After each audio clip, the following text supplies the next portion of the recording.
Hello everyone, welcome to my channel Rahas tutorial. আশা করছি তোমরা সবাই খুব ভালো আছো। আজকে যে লেসনটা হবে সেটা হচ্ছে advanced way to improve your English.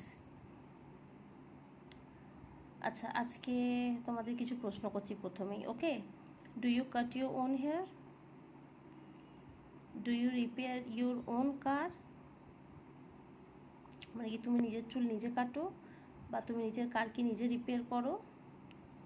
Generally তোমরা এই সমস্ত কাজ নিজে করো না বা আমিও করি না। এই কাজগুলো আমরা অন্য কাউকে দিয়ে করাই, right? So in English, when you have someone else perform an action for you, we express that in different way. আর সেটাই আজকের লেসনে আমরা শিখব। Okay, so let's say that you do something by yourself. যখন তুমি নিজে কোনো কাজ করছো, then you would say, for example, যখন তুমি নিজে কোনো কাজ করছো তখন তুমি কি বলো? I paint the house every year. আমি কি হয়, এভরি ইয়ার আমি পেন্ট করি, ঘরটা নিজে পেন্ট করি। এটা হলো প্রেজেন্ট টেন্স। তারপরে এটা আছে পাস্ট টেন্সে, তারপরে এটা হচ্ছে ফিউচার টেন্স, রাইট? তাহলে প্রেজেন্টে কি হচ্ছে? I paint the house every year. আমি প্রতি বছর ঘরটা পেন্ট করি। I painted the house last year. আমি লাস্ট ইয়ার মানে গত বছর ঘরটা পেন্ট করেছিলাম। I will paint the house next year, মানে আমি পরের বছর মানে আগামী বছর আমি ঘরটা পেন্ট করব।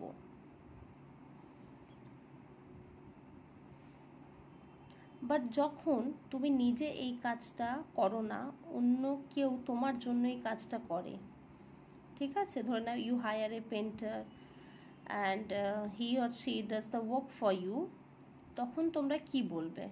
ওকে, ইন জেনারেল আমরা করি না, আমরা বলে থাকি I paint the house every year. এখানে বোঝায় যে আমরা নিজে ওই কাজটা করেছি। কিন্তু যখন আমরা অন্য কাউকে দিয়ে কাজটা করাচ্ছি, এটাই হচ্ছে আজকে অ্যাডভান্সড ইংলিশ, যে কীভাবে অ্যাকচুয়ালি সেন্টেন্সটা ফর্ম করতে হয়। ওকে, আমি এখানে লিখে দিচ্ছি, I have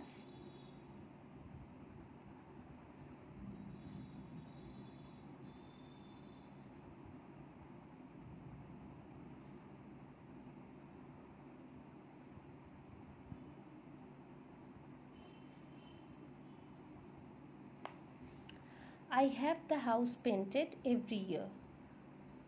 I paint the house every year, এখানে এটা বোঝায় যে আমি রেগুলার মানে আমি নিজে নিজে কাজটা করি, কিন্তু অ্যাকচুয়ালি এই কাজটা অন্য কেউ করে আমাদের হয়ে। ওকে, সামওয়ান এলস আমাদের হয়ে কাজটা করে দেয়। সে বেসিক্যালি পেন্টার হয়, যারা হেয়ার কাট করে হেয়ার ড্রেসার হয় বা বারবার হয়। তাহলে সেক্ষেত্রে বলতে হবে I have the house painted every year. এটা হলো প্রেজেন্ট। এখানে পাস্টে কী ছিল? I painted the house last ইয়ার। সেক্ষেত্রে হবে I had the house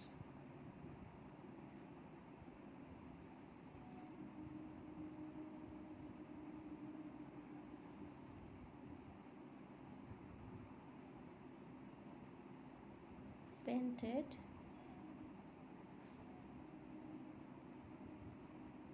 okay, I had the house painted every year.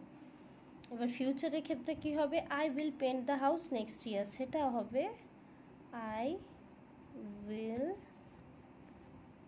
Have, দেখো আমি লিখে নিয়েছি I will have the house painted next year. তাহলে আশা করছি তোমাদের কনসেপ্টটা ক্লিয়ার হয়ে গেল। ওকে, যখন আমরা অন্য কাউকে দিয়ে কাজটা করাই তখন হচ্ছে I have the house painted every year. past tense I had the house painted every year, and future I will have the house painted next year. Sorry, I had the house painted, এটা হবে sorry last year. আচ্ছা,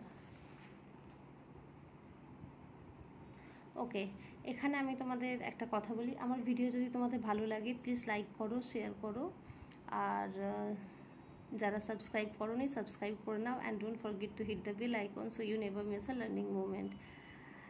ওকে, এখানে আমি একটা example দিচ্ছি। এটা basically তোমাদের মানে আমাকে কমেন্ট করে জানাবে যে আনসারটা কী হবে। I cut my own hair. Okay, I cut my own hair, এটাই যখন আমি কোনো হেয়ার ড্রেসারকে বা বারবারকে দিয়ে করাবো, সেটা আনসারটা কী হবে তোমরা আমাকে কমেন্ট করে জানাবে। আর আমাকে কমেন্ট করে জানাও তো আমার ভিডিও তোমাদের কেমন লাগছে।